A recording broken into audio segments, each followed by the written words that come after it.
Okay, today we are going to be talking about the rise and the fall of smallpox. Now, smallpox were a pretty big deal back then because they didn't have the vaccinations or the cures that we do today. But we found whenever you think of smallpox, you think of Europe for the most part. You think of Europe or smallpox coming over here and killing off all the Indians. But that's not where it began. I'm going to take you all the way back to the origins of smallpox. Now, the first time we see any kind of evidence of smallpox was in the 3rd century in Egypt. After studying the corpse of Pharaoh Ramses V, we discovered small traces of smallpox pustules on his head, so we believe that is what he died from. Now, that is the farthest back evidence that we have, but the next time we see it will be the 4th century in China, and that is where our timeline will officially begin. Now, there was a big smallpox outbreak in China, and hundreds of people died from it during the 4th century. Now, when we go on into the 6th century, we see a spread of smallpox. From the trade increase with China and Korea, they ended up introducing smallpox into Japan.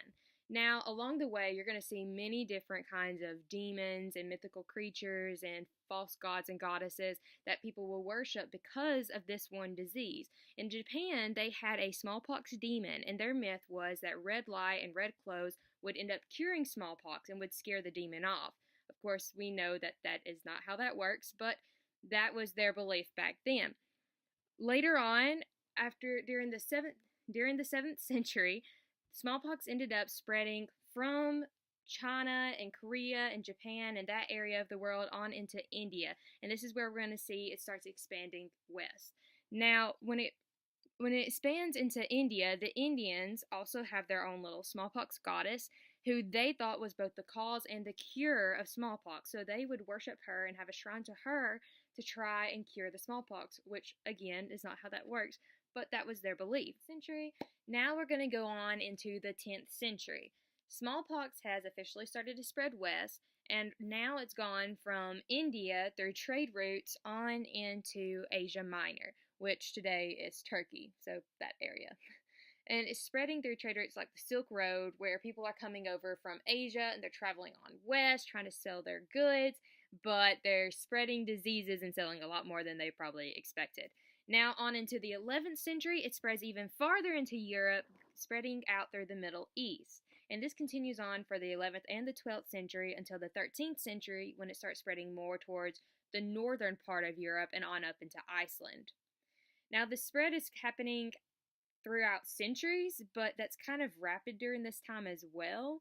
So we're going to keep on going until we get into the 15th century, where it is introduced farther into Africa, again through trade. So people are starting to trade with the African community and going down farther into Africa. So they start at the top, and then they're going to start making their way down up until we get to West Africa, where they have their own god, Shapona. Now, Shapona was their god of the smallpox, who they worshipped and they tried to give offerings to take away the disease. And this continued on up until the 16th century. In the 16th century, this is where it starts, you see the expansion on into Central America. During the 16th century, the European colonization and African slave trade import spread smallpox into the Caribbean and the Central and South America. So what was happening was, again with trade, the Europeans are taking their boats and they're starting the slave trade industry at this time. So taking the infected Africans and then taking them over to Central America and over into South America and in the Caribbean, they are spreading the disease even farther into the world across the sea. Now, around this time during the 16th century, we're also going to see the start of variolation. Now, variolation was their process of trying to get rid of the disease. And this became a really big deal, and it lasted for hundreds of years just because it was a way that people tried to either prevent the disease or they tried to stop it.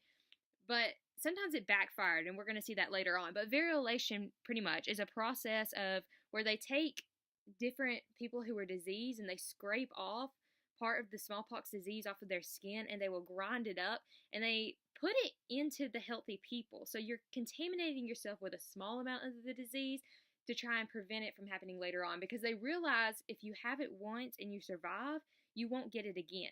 So this was kind of their way of preventing the disease, to infect themselves with a small portion of it so that they wouldn't get a worser case of it later on.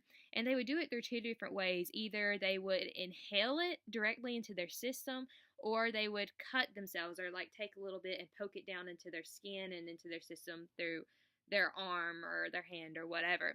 Now, in China, when they were using this process, they used the inhalation technique, so they would probably like sniff it up their nose, or they would get it into their respiratory system that way. And then in India, they used the cutaneous technique, where they would poke themselves or cut themselves or place it into their skin that way. Now, when we go on into the 17th century, smallpox has officially started to spread into North America through the European colonization. So at this time, we have Europeans and the English and the French and all them. They're settling into America and North America, our present day USA.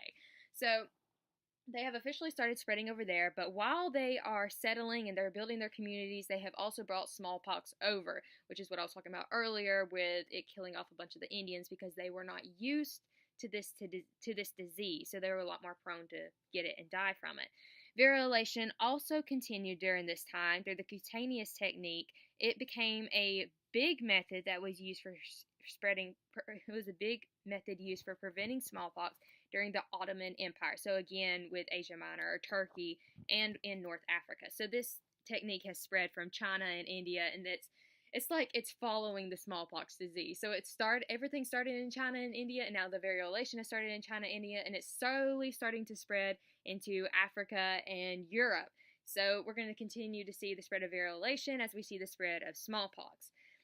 Now, on into the 18th century, this is where we finally start to see a vaccination being created for the spread of smallpox.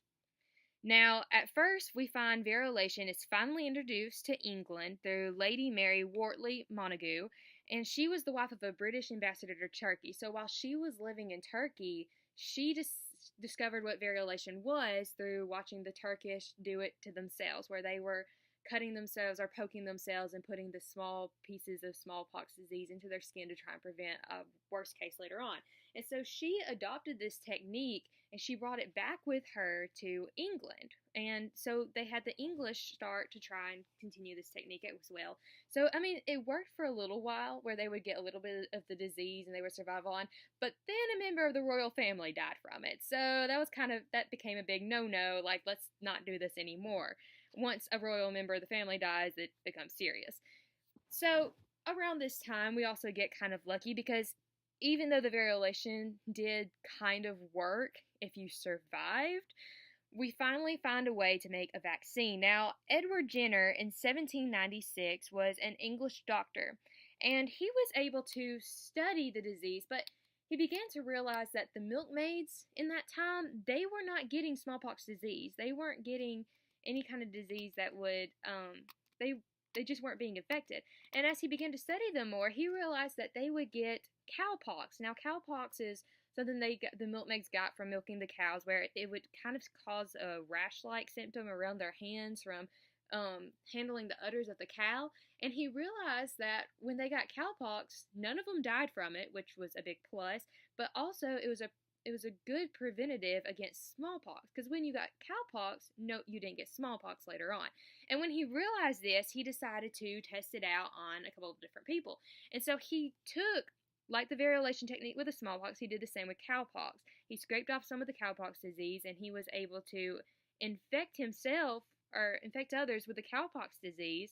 And then he would go back, after they had gotten the cowpox disease and it went away, he would go back with the smallpox disease, and he realized no one got smallpox once they had the cowpox. And this became the vaccine at the time. And this is also the first vaccine, or the first time vaccine was ever coined as a term during history.